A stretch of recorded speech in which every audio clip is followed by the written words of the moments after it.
In the name of Allah, the most benevolent, the most merciful. Ya Ali, Madad. Welcome to our channel. We expose lies and false teaching of anti-Ismailis. Today, we are going to provide you with another proof of Ismailis being on the right path. We are going to discuss with you today a narration from Prophet which prove the concept of existence of shadow of Allah. This narration has been recorded by Imams of anti-Ismailis named Bayhaqi and Tabrizi.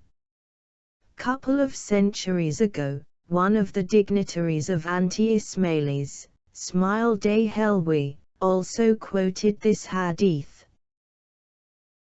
If any anti-Ismaili disagree with the following quotations, anti-Ismailis are again free to call their scholars and imam as liars and their own teachings and religion as false. The narration says, Ibn Umar reported the Prophet as saying, "The Sultan is shadow of Allah on the earth to which each one of his servants who is wronged repairs. When he is just he will have a reward, and it is the duty of the common people to be grateful, but when he acts tyrannically the burden rests on him, and it is the duty of the common people to show endurance." We are going to highlight the concept of shadow of Allah, the actions of the shadows of Allah and the burden due to the actions of Allah, as wrongly presented by anti-Ismailis. According to this narration, anti-Ismailis are bound to believe in existence of the rank of shadow of Allah on earth. They are now barred from denying the manifestation of Allah. Allah cannot be seen, but you can see his shadow. Shadow reflects its origin, so they are forced to believe that their sultan has religious authority. Ironically, all anti-Ismailis are aware that none of the sultans possess any religious knowledge to qualify themselves of guiding and leading the faithfuls.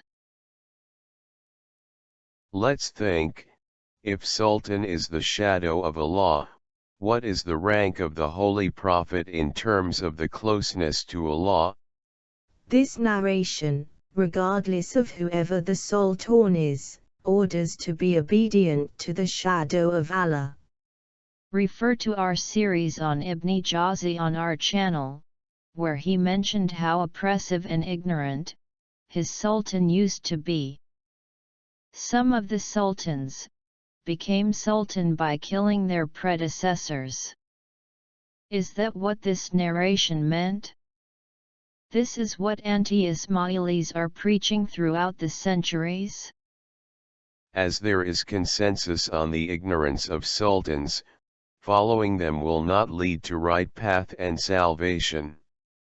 According to this interpretation of anti-Ismailis, these self-claimed sultan act independently of the wills of Allah. Their actions are not the actions of Allah. They cannot be the shadow of Allah. Those who themselves involves in tyranny, as mentioned by anti-Ismailis, cannot be the shadows of Allah. As you can see, the concepts of anti-Ismailis are false. This channel has provided you and will inshallah continue to provide you the proof that teachings of anti-Ismailis are not the teachings of the Quran and the Prophet. Instead, these are their own fantasies through contradictory exegesis, false and incomplete narrations with inaccurate understandings, consensus on ignorance, and speculative opinions. This is not called a right path. Ismailis are on the right path. Thanks for watching. Salawat please.